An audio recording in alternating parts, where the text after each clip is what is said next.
네, 우리가 이제 쭉 사무엘하 18장에 그리고 19장으로 쭉 넘어가면서 이제 다윗에 대한 여정을 그리고 있어요. 다윗은 어제까지 이제 자신의 아들 압살롬에게 있어서 이제 반역을 당했죠.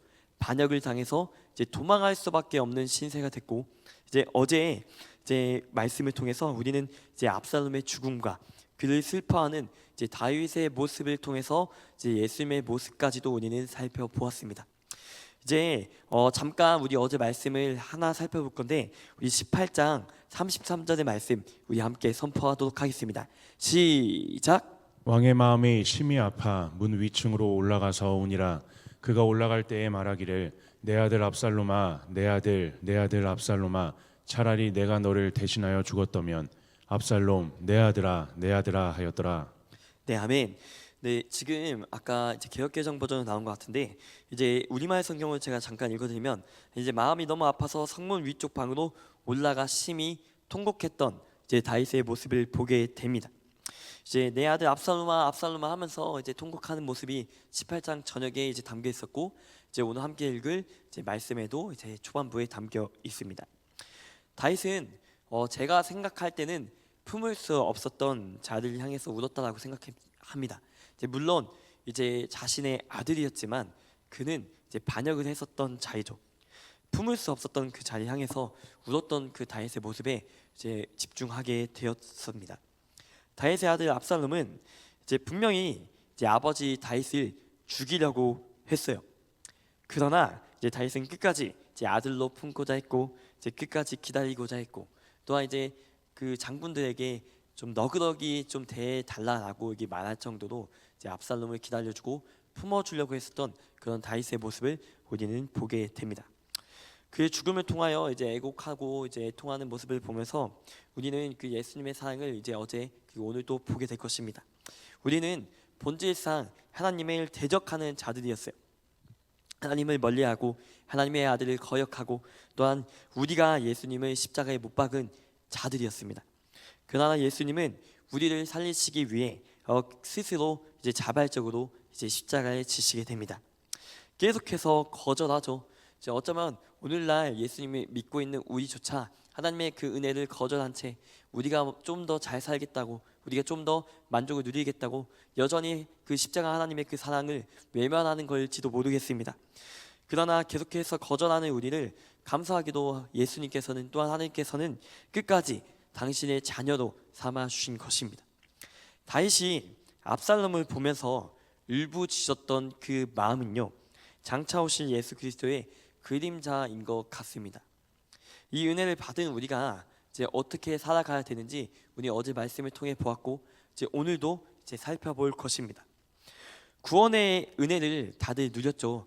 우리 또한 하나님께 어쩌면 이제 버림받을 수밖에 없는 먼지와 같은 존재였음에도 불구하고 우리도 구원의 은혜를 누린 자입니다. 한 명도 빠짐없이 우리는 그 은혜를 누린 자로서 주님의 마음을 본받으면서, 이제 오늘 제목에 이제 다윗이 품은 사람들이라고 되어 있었잖아요. 그러면서 우리 또한 품어야 될 사람들이 있다는 거죠. 그래서 예수님께서 우리를 지극히 못난 우리를 품으신 것처럼 우리 또한 품을 수 없는 자를 품고, 또한 용납할 수 없는 자를 이제 용납하는 길로 나아가야 됨을 이제 쭉 성경 말씀은 우리 통해서 알려주고 있습니다. 이제 본문 이제 사무엘하 19장의 말씀을 들어가 보면요, 압살롬의 죽음 이후 이제 다윗이 이제 다시 예루살렘으로 이제 돌아오기까지 과정을 이제 자세하게 기록하고 있습니다. 이제 19장의 내용을 다 정리할 수 없어서 제가 이제 글로 이제 정리된 글을 하나 가져왔습니다. 한번 띄워주시면, 네, 이제 1절부터 4절까지는 이제 슬픈 분이 승리, 이제 소제목을 좀 가져와 봤어요. 이제 5절부터 8절까지는 이제 다윗이 너무나 압살롬을 위해서 우니까 이제 사기가 떨어진 거예요. 그래서 요압이 사태를 수습하게 됩니다. 그리고 이제 9절부터 14절까지는 이제 다윗의 귀환 준비가 이루어지고, 15절부터 18절까지는 이제 왕의 귀환 환영이 이루어집니다. 그리고 이제 28절부터는 이제 다윗을 좀 배반하였던 이제 시므이가 이제 등장하고요. 그리고 또한 이제 24절에서 30절까지는 이제 억울하게 누명을 씌웠던 무비보셋이 등장하고요. 이제 그 뒤로는 이제 바르실레, 또한 그 뒤로는 껄끄러운 이제 남북 관계의 내용이 이루어지게 됩니다. 오늘 저희는 이제 그 가운데서 이제 다윗이 어떻게 사람들을 품고 용납했는지에 대한 부분을 우리 함께 살펴보고자 합니다. 본문은 단순히 왕의 귀함뿐 아니라 무너진 관계들을 어떻게 회복하는지 우리에게 보여주고 있어요. 그래서 오늘 설교 내용이 너무나 많기 때문에 다 전하고 싶은데 다 전할 수는 없고, 오늘 설교 제목처럼 이제 다윗이 품은 사람들을 이제 중점으로 함께 이제 나누어 보고자 합니다. 다윗이 품고자 했었던 사람들은 누구였으며, 또한 그 속에서 하나님의 은혜를 입은 우리가 어떻게 본받아야 되는지를 함께 살펴보면서 오늘 은혜를 함께 누리고 나누고 또한 실천하길 원합니다. 이제 먼저 이제 서두를 좀 살펴보기 원하는데, 우리 1절부터 4절까지의 말씀 함께 선포합니다. 시작. 요압은 왕께서 압살롬 때문에 통곡하며 슬퍼하셨다는 소식을 들었습니다. 온 백성들에게도 그날의 승리가 슬픔으로 바뀌었습니다. 그날 군사들이 왕께서 그 아들 때문에 슬퍼하신다 하는 말을 들었던 것입니다. 그날 군사들은 싸움에서 패배한 군사들이 부끄러워 슬그머니 들어가듯 그렇게 성 안으로 들어갔습니다. 왕은 여전히 얼굴을 가리고 큰 소리로 울었습니다. 내 아들 압살롬아, 압살롬아, 내 아들아, 내 아들아. 네, 아멘. 네, 저는 이제 첫 번째로는 다윗은 이제 압살롬을 계속해서 품고 있었다라고 생각합니다. 1절부터 4절은 압살롬을 향한 이제 다윗의 통곡을 우리는 살펴볼 수 있어요. 다윗은 왕이기에 앞서서 이제 아버지였습니다. 아들이 잃은 아버지가 슬퍼하는 이제 잃은 그 슬픔을 감당하는 것은 어쩌면 너무나 당연한 일일지도 모르겠습니다. 그러나 다윗의 통곡에는 이제 단순히 이제 슬픔뿐만 아니라 이제 깊은 자책감도 이제 담겨 있었을 것 같습니다. 왜냐하면 우리가 그 11장을 좀 살펴보았지만 이제 다윗이 범죄를 하게 되죠. 이제 밧세바를 범한 그런 범죄로부터 이제 다윗은 승승장구하던 그 다윗이 이제 점점 추락하게 되는 모습들을 우리는 함께 묵도하면서 살펴볼 것입니다. 밧세바의 범죄로부터 시작된 그 비극의 결과들이 결국 이제 아들들의 그 죽음으로 이어졌다라고 생각하니 다윗은 이제 몸둘 바를 이제 모른 채 이제 너무나 그 슬픔에 빠져 있었을 거라고 생각합니다. 압살롬은 분명히 다윗을 죽이려고 한 반역자였어요. 그러나 다윗은 끝까지 그의 아들로 품게 되는 모습들을 우리 사전의 말씀을 통해서 함께 살펴보게 되었습니다. 자신을 죽이려고 했었던 그 아들을 살리고자 했었던 그 아버지 마음, 그 마음 속에서 먼저는 이제 아까도 이제 설명했지만 예수님의 마음을 좀 우리는 함께 살펴보게 되었던 것 같습니다. 예수님은 우리를 위해 여전히, 그리고 우리를 위해 죽으셨고 우리는 여전히 그 십자가에 예수님 못 박는 존재일지 모르겠습니다. 그런데 그럼에도 불구하고 주님은 이제 여전히 우리를 용서하시고 앞으로도 용서하시고 끝까지 용서하시기로 이제 작정하셨던 것입니다. 다윗의 눈물은 장차 십자가를 완성될 하나님의 십자가를 예표합니다. 그렇게 하나님을 그 은혜를 이제 누리고 또 하나님의 그 뭐라고 해야 될까요? 그 다윗이 예수님의 마음을 따라서 그 압살롬을 품었던 그런 모습들 우리 함께 보게 되는데, 그러나 그로 인해서 문제가 생기게 됩니다. 다윗에게는 아들이었지만 이스라엘 백성에게는 압살롬은 명확하게 그 명백한 역적이었습니다.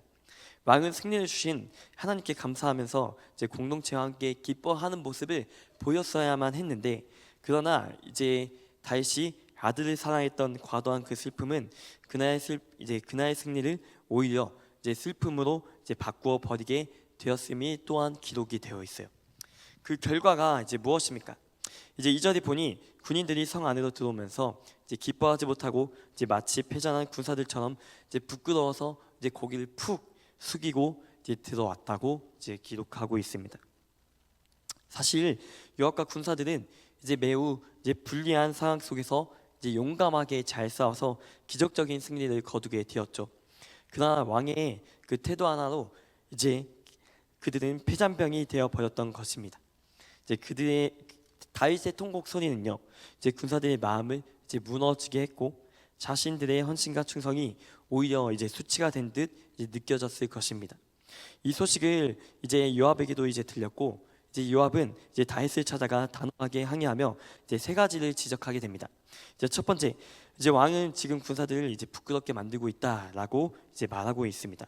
우리 5절의 말씀 우리 함께 선포합니다. 시작. 그때 요압이 집으로 들어가 왕께 말했습니다. 오늘 왕께서는 왕의 모든 군사들을 수치스럽게 만들고 계십니다. 저들은 왕의 목숨과 왕의 아들 딸들과 왕의 아내와 후궁들의 목숨을 구해주지 않았습니까? 네, 그 슬퍼하던 이제 다윗에게 요압은 이제 오늘날 승리가 이제 결코 이제 혼자일 것이 아니라 이제 목숨 걸고 싸운 이제 군사들이 이제 희생과 결과임을 좀 상기시키고 있죠. 그런데 왕이 이제 오히려 슬픔만 드러낸다면 군사들의 헌신은 이제 수치로 이제 드러나게 될 것이라고 요압은 이제 경고합니다. 이제 둘째, 요압은 왕의 태도가 마치 압살롬의 편을 드는 것처럼 이제 비칠 수 있다고 이제 경고합니다. 우리 6절도 함께 선포합니다. 시작. 왕이 이렇게 하시는 것은 왕께 반역한 사람들은 사랑하고 왕을 사랑하는 사람들은 미워하는 것입니다. 오늘 왕께서는 왕의 장군들과 군사들은 왕께 있으나 만화한 사람들이라는 것을 분명히 보여주셨습니다. 차라리 압살롬이 살아있고 우리 모두가 죽었다면 왕은 오히려 더 기뻐하셨을 것이라는 생각마저 듭니다. 네, 다윗은 이제 아버지의 마음으로 압살롬을 사랑했지만요, 공개적으로 슬퍼하는 그 모습은 이제 군사들에게 왕은 우리보다 압살롬이랑 이제 더 살기 원한다라는 왜곡된 메시지를 줄 수 있다라고 경고를 했습니다. 그리고 셋째, 요압이 지금 얼마나 다윗이 위태로운 순간인지를 좀 알리게 됩니다. 우리 7절 8절의 말씀도 우리 함께 선포합니다. 시작. 그러니 이제 밖으로 나가 왕의 군사들에게 위로의 말씀을 해주십시오. 여호와를 두고 맹세하는데 왕이 밖으로 나가지 않으시면 밤이 오기 전에 왕 곁에 남아있는 군사가 한 명도 없을 것입니다. 그것은 왕이 어릴 적부터 지금까지 당한 모든 재앙보다 더 심한 환난이 될 것입니다. 그러자 왕이 일어나 성문에 자리를 잡고 앉았습니다. 군사들은 왕께서 성문에 앉아 계신다 하는 말을 듣고 모두 그 앞으로 나아갔습니다. 한편 이스라엘 사람들은 자기 집으로 도망쳤습니다. 네, 만약 이제 왕이 성문에 나가 군사들을 위로하지 않는다면 이 전쟁보다 더 큰 이제 반란이 일어날 것에 대한 이제 경고를 하게 됩니다. 지금까지 위기보다 이제 더 심각한 이제 상황을 맞게 될 거라며 이제 다윗을 이제 현실로 이제 깨운 것입니다. 이제 다윗은 이제 요압의 충고를 받아들였죠. 사실 요압이 그렇게 좀 좋은 말로 한 건 아닌 것 같습니다. 이제 왕이었음에도 불구하고 이제 조금 제가 봤을 땐 껄끄럽게 좀 얘기했다고 생각을 하는데, 그럼에도 불구하고 다윗은 그 요압의 충고를 좀 받아들여서 이제 성문에 앉아 이제 군사들이 이제 맞이하게 됩니다. 그제서야 백성들은 이제 안도하면서 이제 왕 곁으로 이제 돌아오게 되죠. 이제 이후 이제 이스라엘과 유다 지파 사이에 이제 왕을 다시 모셔오자라는 그런 논의가 좀 일어나게 됐고, 결국 다윗은 이제 예루살렘으로 돌아올 수 있는 그러한 길이 열리게 되었습니다. 단순히 이제 다윗은 이제 왕의 자리에 복귀하는 것을 넘어서 분열되는 공동체를 다시 하나로 묶어야 되는 이제 과제 앞에 있었던 것입니다. 이것이 1절부터 14절까지의 이제 서두의 배경입니다. 이제부터 다윗이 이제 어떠한 사람들을 이제 품으며 이제 어떠한 사람들이 용납하였으며 이제 어떠한 사람들을 이제 품고 나아갔는지를 이제 우리 함께 살펴보고자 합니다. 그 과정에서 이제 13절에 이제 중요한 장면을 이제 다윗이 던져줍니다. 우리 13절의 말씀도 우리 함께 선포합니다. 시작. 그리고 아마사에게는 내가 내 친족이 아니냐, 내가 만약 지금부터 요압을 대신해 항상 내 군대의 사령관이 되지 않는다면 하나님께서 내게 심한 벌을 내리고 또 내리셔도 좋다라고 전하여라. 네, 아멘. 네, 여기서 이제 첫 번째 이제 다윗이 품었던 사람은 이제 여기 보이는 아마사라고 이제 기록되어 있습니다. 이제 다윗은 사람을 보내어 이제 아마사라는 사람에게 분명히 선언하죠. 내가 너를 요압 대신에 이제 군대 사령관으로 이제 세우겠다라고 이렇게 말을 하는 겁니다. 이제 이 아마사는 이제 저희가 이제 사무엘나 여정을 쭉 보면서 알겠지만 이제 단순한 이제 장수가 아니라 이제 압살롬 반군의 총지휘관, 곧 이제 반역의 이제 수장자였습니다. 반대로 이제 비교하여 볼 인물이 있는데, 이제 요압은 다윗 곁을 지키며 오랜 세월 동안 나라 위에 이제 충성스럽게 쌓아온 이제 장수였습니다. 이제 뭔가 논리적으로 보면은 이제 상식적으로만 또 생각하면은 이제 요압이 이제 군대 사령관직을 유지하는 것이 당연할 듯 보입니다. 그러나 다윗은 전혀 다른 이제 길을 택해요. 인간적인 판단으로는 좀 엉뚱해 보일 수 있지만 또한 무리해 보일 수 있지만 이제 바로 그 반역의 중심에 서 있던 이제 아마사를 군대 사령관으로 세우려 한 것입니다. 이제 물론 이제 다윗의 그 의도에는 정치적인 계산도 깔려 있었을 것입니다. 이제 북이스라엘의 그 민심을 좀 다잡고 다시 나라를 하나로 묶어내기 위한 이제 결단이었을지도 모릅니다. 그러나 여기에는 우리가 주목해야 할 본질적으로 이제 더 깊은 신학적인 의미가 있습니다. 바로 다윗은 이제 죽어 마땅한 이제 반역자조차도 이제 품으려고 했었던 것입니다. 그것도 이제 단순히 이제 살려준다라는 그 차원을 넘어서 이제 오히려 공동체의 가장 중심 자리, 이제 군대 사령관이라는 이제 최고의 자리에 좀 내려주게 됩니다. 이는 과거 원수를 이제 취급하지 않고 이제 과거의 원수로 날 죽이려고 했었던 사람으로 취급하지 않고 은혜로 받아들여 새 출발을 허락하는 이제 놀라운 이제 결단임을 이제 보게 됩니다. 여기서 우리는 또한 요압과 이제 다윗의 뚜렷한 이제 대조를 이제 발견하게 됩니다. 요압은 이 상황을 받아들이지 못합니다.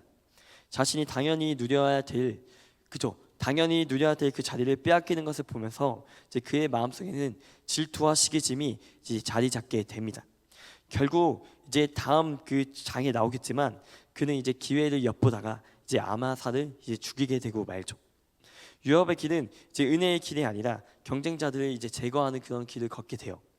그것은 단순히 이제 정치적 갈등을 넘어서 이제 교만과 이제 자기 중심성 그리고 자기 욕심에 사로잡힌 인간의 모습을 이제 그대로 보여주게 됩니다.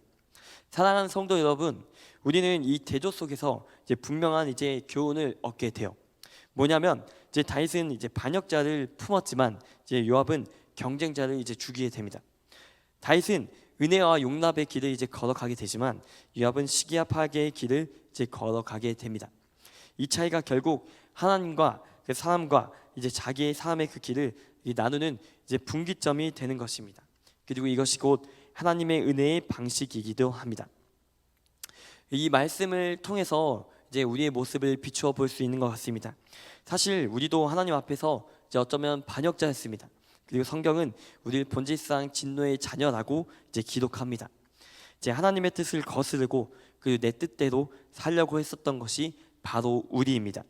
그러나 하나님은 우리를 버리시지 않으셨죠. 이제 서두에서부터 쭉 언급되는 말이지만 오히려 십자가를 통해 우리를 살리셨고 또한 단순히 이제 죄 사함만 받는 그 자리로도 어쩌면 감사할 수밖에 없는데 죄 사함 받은 자리에만 머물게 하지 않으셨습니다.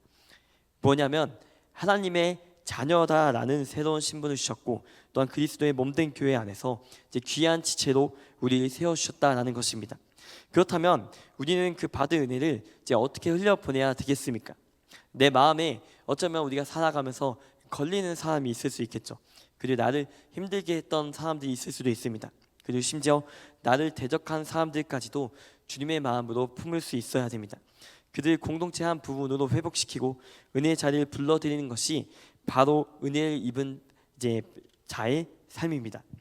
사랑하는 성도 여러분, 우리도 또한 다윗이 그러하였듯이요 또한 예수님께서 우리를 통해서 품어주셨듯이 은혜를 입은 자답게 품을 수 없는 자까지 품는 은혜의 길을 우리 함께 걸어가야 합니다. 주님께서 우리를 먼저 품으셨기 때문에 그 은혜로 우리가 오늘 살아가고 있는 것입니다. 그 사랑을 흘려보내며 하나님의 은혜 방식대로 살아갈 수 있는 저와 우리가 되기를 간절히 소망합니다. 우리가 이제 첫 번째로는 이제 품을 수 없었던 사람, 이제 아마사의 모습을 이제 보았습니다. 다윗은 그 품을 수 없었던 그 사람을 이제 우리가 함께 보았는데 이제 이후의 모습을 보면은 이제 다시 또한 품을 수 없었던 그 사람이 나옵니다. 바로 이제 시므이라는 인물입니다. 이제 다들 이제 쭉 읽어보셔서 아시겠지만 시므이는 이제 다윗이 이제 반역을 해서 떠날 때 이제 흙과 먼지를 이제 던져가면서 이제 다윗을 저주했었던 자입니다. 다윗이 그러한 행동을 하지 않았음에도 불구하고 다윗이 그러했다 사울의 집안을 몰락했으며 이제 사울의 그런 모든 그 저주를 받았기 때문에 너는 이제 도망갈 수밖에 없다라고 하면서 이제 저주했었던 이제 시므이의 모습이 등장하게 돼요. 그 시므이가 이제 어떠한 모습으로 이제 다윗에게 나아가게 되는지 우리 함께 말씀을 통해 살펴보길 원합니다. 우리 19절에서 22절의 말씀 우리 함께 선포합니다. 시작. 왕께 말했습니다. 내 주께서는 제게 죄를 묻지 않으시길 빕니다. 내 주 왕께서 예루살렘을 떠나시던 날 왕의 종이 저지른 잘못을 부디 기억하지도 마음에 담아두지도 마시기를 바랍니다. 왕의 종인 제가 죄를 지었음을 알고 있기에 제가 오늘 내 주 왕을 맞으러 요셉의 온 집안에서 제일 먼저 나왔습니다. 그러자 스루야의 아들 아비새가 말했습니다. 저 사람이 여호와께서 기름 부으신 왕을 저주했으니 죽임당에 마땅한 것 아닙니까? 다윗이 대답했습니다. 너희 스루야의 아들들아, 내 일에 왜 나서서 오늘 너희가 내 대적이 되려고 하느냐? 내가 오늘 이스라엘을 다스릴 왕이 됐는데 오늘 같은 날 이스라엘에서 누가 죽임을 당하면 어떻게 되겠느냐? 그러고 나서 왕이 시므이에게 너는 죽지 않을 것이다 라고 그에게 맹세해 주었습니다. 네, 아멘. 이제 시므이는 이제 아까 제가 설명했지만 사울의 집안 사람입니다. 사울의 집안 사람이고 다시 예루살렘에 쫓겨나던 그 날에 이제 돌을 들고 흙과 먼지를 던지면서 입에 담기 어려운 저주를 퍼부었던 자였어요. 상황이 뒤집힌 지금 그는 처형 1순위라고 해도 이제 과언이 아닐 것입니다. 근데 오늘 본문에서는 이제 요셉 지파 이제 가운데서 이제 맨 먼저 게다가 이제 베냐민 사람 1000명을 데리고 이제 왕을 맞으러 나옵니다. 이제 시므이가 그 왕을 맞으러 나오죠. 이것은 단순한 변명이나 이제 구걸이 아니었을 것입니다. 저를 살려주시면 베냐민과 북쪽 충성을 제가 책임지겠습니다라는 자기 영향력을 걸고 드리는 이제 공개적인 항복이라는 것을 이제 보여주고 있는 것입니다. 실제로 그는 이제 요단 나루터로 달려가 이제 왕의 귀환을 이제 돕게 됩니다. 이제 스루야의 아들 그 아비새가 이제 옳은 말을 하는 듯 이렇게 말하죠. 기름 부은 왕을 이렇게 저주했으니까 시므이는 이제 죽어야 마땅하다. 이제 우리도 이제 살펴보면은 시므이가 어쩌면 죽어야 마땅하다라고 생각될 수 있습니다. 왜냐하면 먼저 사울 왕가 사람들을 즉결 처형할 수 있었던 그 시대에서 이제 다윗은 한번 은혜를 베푼 적이 있기 때문입니다. 그래서 어쩌면 아비새가 말하는 것이 당연하듯 보입니다. 그러나 다윗은 뜻밖의 길을 이제 선택을 하게 돼요. 이제 그는 이제 시므이를 이제 즉결적으로 처형하지 않습니다. 그 이유는 분명합니다. 오늘은 승리의 회복의 날이라며 또한 이스라엘에 또 피 흘림이 있어서는 안 된다라고 이제 고백했었던 것입니다. 이제 심판의 날이 아니라 이제 화해의 날로 이제 규정했기 때문입니다. 권력자라면 누구나 이제 칼을 쥐고 있습니다. 그리고 누군가를 이제 숙청할 수 있고 또한 누군가를 이제 처형할 수 있는 권한도 있습니다. 그러나 이제 권력자라면 누구나 당연하게 할 수 있었던 그 권한, 그 다윗은 이제 그 칼을 도로 칼집에 집어넣습니다. 무슨 말이냐면 유보된 심판, 선포된 은혜, 이것이 공동체를 다시 꿰매는 하나님의 사람의 그 리더십의 모습을 보여주고 있는 것입니다. 그래서 여기는 이제 여기서 우리는 영적 리더십의 자질을 이제 보게 됩니다. 이제 욱함으로, 이제 성격의 그 욱함으로 이제 판단하지 않고 이제 과거의 죄를 즉시 이제 응징함으로 이제 공포를 심는 대신에 이제 은혜로 품어서 이제 충성으로 이제 전환시키는 그런 모습들을 보게 됩니다. 이제 시므이를 품음으로써 이제 베냐민 사람들 그리고 북이스라엘 사람들 그게 돌아오고 내전의 그 균열이 이제 봉합되기 이제 시작되었던 것입니다. 사랑하는 성도 여러분, 우리 삶에도 이제 시므이와 같은 사람들이 있지는 않습니까? 이제 나를 지극히 모욕했었던 사람, 그리고 기억하기 싫은 이제 상처를 남긴 사람, 그리고 그런 사람들 향해서 우리는 본능적으로 이제 벌을 주고 싶어합니다. 그러나 다윗의 모습 속에서 우리는 하나님의 모습을 배워갑니다. 하나님은 우리에게도 심판을 유보하시고 은혜를 베푸셨습니다. 늘 선포하는 거지만 본질상 진노의 자녀였지만 그리스도 안에서 이제 용서하셨고 우리를 자녀로 받아주셨던 것입니다. 그렇다면 이제 우리도 은혜의 방식으로 살아가야 됨을 성경에서는 분명히 말합니다. 품을 수 없는 자를 이제 품고 이제 용납할 수 없는 자를 이제 용납해야 됩니다. 심판 대신 은혜로 반응할 때 하나님께서 이제 공동체를 회복하고 이제 깨어진 관계를 다시 이어가실 것입니다. 사랑하는 여러분, 시므이를 이제 품는다는 것이 어쩌면은 다윗에게 있어서는 너무나 어려웠을 수도 있습니다. 왜냐하면 자신을 욕했기 때문에, 그리고 자신을 이제 모욕했기 때문에. 하지만 다윗은 그러한 시므이를 이제 끝까지 품는 모습을 우리 가운데 보여주었어요. 그래서 품을 수 없는 그 자를 이제 품었던 모습들로 이제 우리 가운데 보여주었던 것입니다.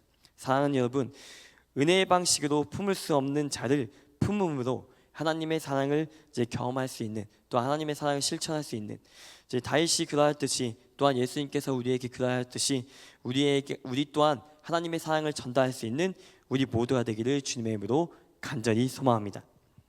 이제 다윗과 무비보셋의 이제 모습을 보려고 합니다. 우리 24절에서 30절의 말씀 우리 함께 볼 건데 우리 교독해서 함께 나가겠습니다. 24절부터 제가 선포합니다. 사울의 손자 무비보셋도 왕을 맞으러 나갔습니다. 그는 왕이 떠난 날부터 왕이 무사히 돌아온 날까지 발도 씻지 않고 수염도 깎지 않으며 옷도 빨아입지 않고 지냈습니다. 무비보셋이 예루살렘에서 왕을 맞으러 나오자 왕이 그에게 물었습니다. 무비보셋아, 어째서 나와 함께 가지 않았느냐? 무비보셋이 말했습니다. 내 주 왕이여, 왕의 종이 다리를 절기 때문에 제 종에게 나귀를 안장에 얹어 타고 왕께 가겠다고 일렀는데 제 종 시바가 저를 배신했습니다. 그리고 그가 내 주 왕께 저를 모함했습니다. 내 주 왕께서는 하나님의 천사 같으시니 왕이 좋으신 대로 하십시오. 내 할아버지의 모든 자손들은 내 주 왕께 죽어 마땅했으나 왕께서 왕의 종에게 왕의 식탁에서 먹는 사람들 사이에 자리를 내주셨습니다. 그러니 제가 호소할 무슨 권리가 있겠습니까? 왕이 그에게 말했습니다. 더 말해 무엇 하겠느냐? 내가 명령하는데 너와 시바가 서로 밭을 나누어라. 우리 30절 함께 선포합니다. 무비보셋이 왕께 말했습니다. 내 주 왕께서 무사히 집에 도착하셨으니 그가 모든 것을 갖게 하십시오. 네, 아멘. 이 장면에서는 우리 두 가지를 살펴볼 수 있습니다. 첫 번째로는 이제 진실의 회복입니다. 그동안 이제 그 이전 장을 보면은 이제 시바의 말만 들리던 그 다윗에게 이제 무비보셋의 사정이 이제 밝혀지게 됩니다. 그리고 둘째는 이제 충성의 증거를 이제 볼 수 있죠. 외모의 방치를 이제 하죠. 이제 수염을 깎지 않고 발도 씻지 않았다라고 기록이 되어 있어요. 이제 게으름이 아니라 왕을 위한 금식과 애통이었다는 사실이 이제 오늘 본문 말씀에서 드러납니다. 즉 이제 시바가 이제 거짓말을 했다라는 것이 드러나고 이제 무비보셋이 결백했다라는 말씀이 이제 드러났다는 것입니다. 그런데 이제 여기서 다윗의 판결은 의외입니다. 우리가 생각하기도 이제 시바라는 사람이 거짓말을 했다라는 게 이제 들통이 나지 않았습니까? 그렇다면은 당연하게 어쩌면 그 모든 땅을 또 빼앗아 무비보셋에게 주는 선택을 했을 수도 있습니다. 그러나 다윗의 판결은 의외입니다. 이제 너와 시바가 땅을 나누라라고 이렇게 얘기를 하는 겁니다. 다윗은 이제 즉시 이제 어쩌면 이제 시바라는 사람을 이제 벌하기 어려웠을 수도 있습니다. 왜냐하면 정치적인 이제 상황과 환경 때문에 내전 직후에 사울 가문과 관련된 인물을 또한 거칠게 가두게 되면 또 다른 균열이 생길 수 있기 때문에 이제 그러한 선택을 했을 수도 있습니다. 하지만 그럼에도 불구하고 이제 다윗은 두 사람을 동시에 품는 겁니다. 그 시바라는 사람에게 있어서는 어쩌면 자신을 위해서 이제 거짓말을 했지만 그럼에도 불구하고 이제 품는 모습을 보여주죠. 그리고 무비보셋에게도 그런 은혜를 이제 보여줍니다. 무비보셋은 입장에서 좀 살펴보면은 어쩌면 이제 억울한 결정이었을지 모릅니다. 인도주의였지만 완벽하게 공정하지 않은 결정으로 보였을 수 있습니다. 그러나 이제 무비보셋의 이제 대답을 보면은 이제 왕이 평안히 돌아오셨으니 그가 다 가지게 하소서라고 이제 대답을 하게 됩니다. 이 한마디에 그 무비보셋의 대답이 이제 드러나죠. 그는 땅 때문에 이제 왕을 사랑했던 사람이 아니었어요. 권리의 회복보다 이제 왕의 회복을 이제 기뻐했었던 자였습니다. 다윗의 은혜로 상에서 먹는 자가 되었던 그 은혜를 기억하면서 이제 왕의 안녕 자체가 그의 상급이었다라는 것을 이제 그 대답을 통해서 드러내고 있는 것입니다. 사랑하는 성도 여러분, 진짜 충성의 권리를 움켜쥡이 아니라 왕의 기쁨을 나의 기쁨으로 삼는 그런 마음입니다. 하나님의 은혜 입음으로 알아 진정한 기쁨으로 이제 삼을 줄 이제 알았던 것입니다. 다윗의 귀한 과정은 이제 단지 왕의 복직이 아니라 이제 무너진 관계의 회복이었음을 우리 말씀을 통해서 쭉 살펴보게 됩니다.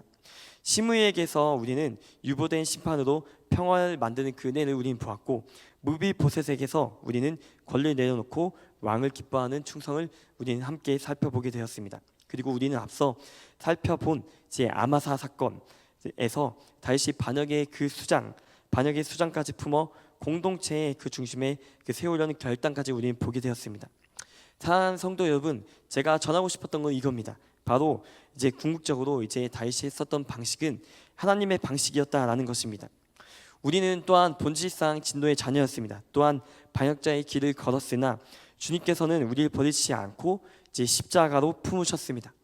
단지 죄사함뿐만 아니라 하나님의 자녀로 그리스도의 몸된 교회의 그 귀한 지체로 우리를 세우셨다라는 것입니다. 그러므로 은혜를 입은 우리는 어쩌면 트러블 메이커가 아니라 이제 평화 메이커로 이제 부름받았고 그렇게 살아가야 될 줄 믿습니다. 심판을 서두르기보다 화평을 세우고 또한 권리를 주장하기보다 왕의 기쁨을 앞세우며 또한 대적을 밀어내기보다 은혜로 끌어안는 사람이 되어야 합니다. 사랑하는 성도 여러분, 우리는 공동체 안에서 어떠한 모습을 보입니까? 이제 요압처럼 이제 다윗이 끝까지 품으려고 했었던 그 다윗에게 시기와 질투를 벌이고 있습니까? 내 앞에 시므에게 칼을 들이기 전에 칼집을 넣을 용기가 있습니까? 또한 내 안에 시바와 같은 오해와 왜곡 속에서도 시바를 품으며 또한 왕의 평안을 더 크게 기뻐하는 무비보셋의 충성이 또한 우리 가운데 있습니까? 내 자리를 지키려는 불안 대신에 누군가를 세워 공동체의 중심으로 초대하려는 그런 은혜가 있습니까? 이제 반주자는 이제 준비해 주면 좋을 것 같습니다. 이제 이 말씀을 통해서 이거 하나 강조하고 싶었습니다. 주님께서 우리를 먼저 품어 주셨습니다. 그 은혜가 이제 우리를 통해 흘러가서 가정과 교회, 일터와 균형을 메꾸는 화평의 사람으로서 이제 나아가길 원합니다. 사랑하는 성도 여러분, 오늘 이제 말씀이 이제 어떻게 전해졌을지 모르겠습니다. 하지만 다윗은 끝까지 자신이 이제 처벌할 수 있었고 또한 자신이 해결할 수 있었지만 끝까지 품는 모습들을 보여주었습니다. 이 모습을 통해서 우리는 하나님의 모습을 보게 됩니다. 그리고 또 한 가지 제가 말씀을 통해서 묵상했던 것은 다윗조차 하나님의 그 은혜를 누리고 경험하였기 때문에 그 사랑을 실천할 수 있다라는 그 마음이 좀 저도 느껴졌습니다. 그래서 두 가지를 좀 살펴볼 수 있는 것 같습니다. 첫 번째로는 다윗이 하나님의 그 마음, 하나님의 그 은혜를 입었기 때문에 그 한 영혼들을 사랑할 수 있었던 것인데, 하나님의 사랑을 누렸기 때문에, 또한 하나님의 그 은혜를 입었기 때문에, 또한 하나님의 그 은혜로 건진 받았기 때문에 다윗 또한 그 영혼들, 이제 아마사와 또한 자신을 배반했던 모든 사람들에게 기다려주고 품어줄 줄 알며 또한 용납할 수 있는 그런 믿음이 있었다라고 생각을 합니다. 사랑하는 성도 여러분, 우리 또한 하나님의 사랑을 입은 자로서, 하나님의 은혜를 입은 자로서, 하나님의 십자가의 사랑을 입은 자로서 우리에게, 우리 공동체 안에서 우리를 싫어하거나 혹은 우리를 정말 조장하거나 우리를 또한 분열하게 하는 그런 사람들에게 하나님의 사랑과 은혜를 전달해야 될 줄 믿습니다.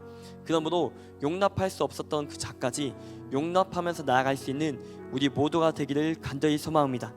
또한 간절히 원하는 것은, 우리는 어쩌면 우리가 들었던 이 말씀이 머리로는 다 알 수 있습니다. 우리가 누군가를 품어야 되고 누군가를 이제 품어야 되고 이제 용납을 하고 또한 그래야 된다는 것을 어쩌면 우리는 다 알 수 있겠지만, 그럼에도 우리는 살아가면서 쉽게 이제 나아가지 못하고 또한 선포하지 못하는 모습들을, 그리고 또한 행동하지 못하는 모습들을 우리는 살펴보게 됩니다.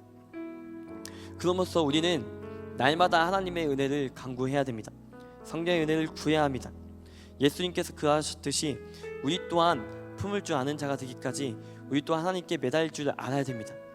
사랑하는 성도 여러분, 그러므로 우리조차 하나님의 은혜를 입은 자임을 기억하면서 우리가 또 하나님께 매달리면서 그 영혼들, 우리가 품을 수 없는 영혼들까지 품을 수 있는 그런 마음을 달라고 함께 기도하며 나아갈 수 있는 우리가 되길 원합니다. 그러할 때 성령 하나님께서 우리에게 품을 수 있는 용기를 허락하여 주실 것이고, 다윗이 그러하지 못할 그 영혼들까지 포함했던 것처럼 우리조차 그 품을 수 없었던 그 자를 품게 하실 것입니다. 사랑하는 여러분, 다윗이 결코 품었던 사람들이 쉽게 품어져서 품었던 것이 아니라 하나님의 그 은혜를 입었던 그 경험이 있었기 때문에 그 은혜로 이제 품을 수 있었던 겁니다.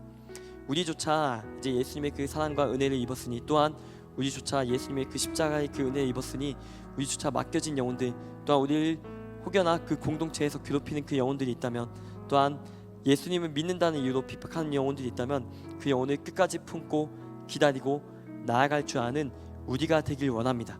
그렇게 하나님의 선을 베풀고 하나님의 그 은혜를 베풀어 나아가고 하나님의 그 은혜를 베풀어 나아갈 때 하나님의 그 은혜와 하나님의 그 사랑이 그 전달될 줄 믿습니다. 그래서 우리의 모습을 통해서 하나님의 사랑이 흘러 넘쳐 나아가는, 그러면 하나님의 그 의가 풍성하게 이루어지는, 그러면 품을 수 없는 자까지 용납하고 사랑함으로 하나님의 나라와 그 의가 완성되어 나아감을 경험할 수 있는 우리 모두가 될 수 있도록 간절히 소망하며 기도할 수 있는 우리 공동체가 되길 원합니다.